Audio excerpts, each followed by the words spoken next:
रविवार व्रत कथा एवं पूजा विधि। रविवार का दिन भगवान सूर्य को समर्पित है। सभी मनोकामनाओं की पूर्ति के लिए रविवार का व्रत श्रेष्ठ होता है। अब आइए जानते हैं रविवार व्रत की पूजा विधि।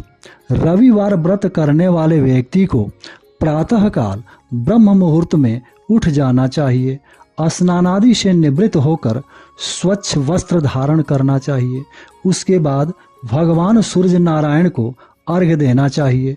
शांत चित्त होकर परमात्मा का ध्यान व स्मरण करना चाहिए।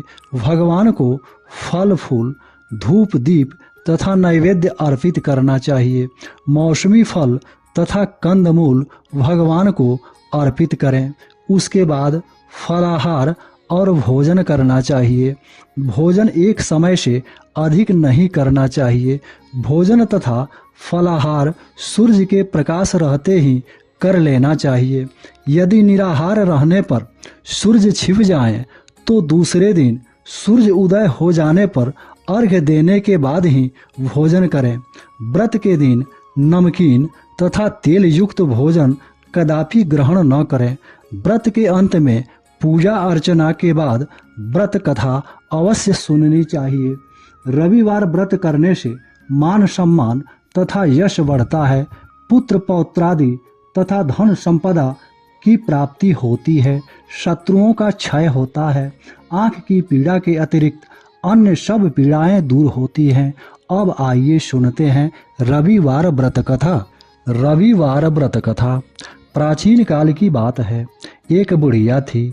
उसका नियम था प्रति रविवार को सवेरे ही स्नान आदि कर घर को गोबर से लीप कर फिर भोजन तैयार कर भगवान को भोग लगा स्वयं भोजन करती थी। ऐसा व्रत करने से उसका घर अनेक प्रकार के धन धान्य से पूर्ण था। श्री हरि की कृपा से घर में किसी प्रकार का विघ्न या दुख नहीं था। सब प्रकार से घर में आनंद रहता था। इस तरह कुछ दिन बीत जाने पर उसकी एक पड़ोसन, जिसकी गौ का गोबर वह बुढ़िया लाया करती थी, विचार करने लगी कि बुढ़िया हमेशा मेरी गौ का गोबर ले जाती है, इसलिए अपनी गौ को घर के भीतर बांधने लग गई। बुढ़िया को गोबर न मिलने से रविवार के दिन वह अपने घर को न लीप सकी। इसलिए उसने न तो भोजन बनाया, न भगवान को भोग लगाया तथा स्वयं भी उसने भोजन नहीं किया। इस प्रकार उसने निराहार व्रत किया। रात्रि हो गई और वह भूखी सो गई। रात्रि में भगवान ने उसे स्वप्न में दर्शन दिए और भोजन न बनाने तथा भोग न लगाने का कारण पूछा। बुढ़िया ने गोबर न मिलने का कारण सुनाया।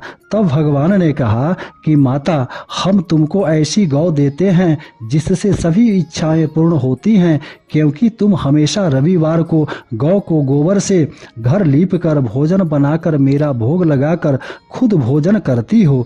इससे मैं खुश होकर तुमको वरदान देता हूँ।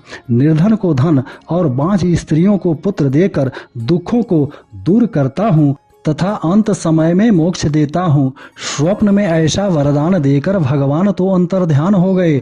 जब बुढ़िया की आंख खुली तो वह देखती है कि आंगन में एक अति सुंदर गौ और बछड़ा खड़े हैं। उसने उन्हें वहीं बांध दिया और वहीं खाने को चारा डाल दिया। जब उसकी पड़ोसन ने बुढ़िया के घर के बाहर एक अति सुंदर गौ और बछड़े को देखा तो द्वेष के कारण उसका हृदय जल उठा। उसने देखा कि गाय ने तो सोने का गोबर दिया है, तो वह उस गाय का गोबर ले गई और अपनी गाय का गोबर उसकी जगह पर रख गई। वह नित्य प्रति ऐसा ही करती रही और सीधी सादी बुढ़िया को उसकी खबर नहीं होने दी। तब सर्वव्यापी ईश्वर ने सोचा कि चालाक पड़ोसन के कर्म से बुढ़िया ठगी जा रही है, तो ईश्वर ने संध्या के समय अपनी माया से बड़े जोर की आंधी चला दी। बुढ़िया ने आंधी के भय से अपनी गौ को भीतर बांध लिया। प्रातः काल जब बुढ़िया ने देखा कि गौ ने सोने का गोबर दिया है तो उसके आश्चर्य की सीमा न रही और वह प्रतिदिन गौ को घर के भीतर बांधने लगी। उधर पड़ोसन ने देखा कि बुढ़िया गौ को घर के भीतर बांधने लगी है, उसका सोने का गोबर उठाने का दाव नहीं चला, तो वह ईर्ष्या से जल उठी।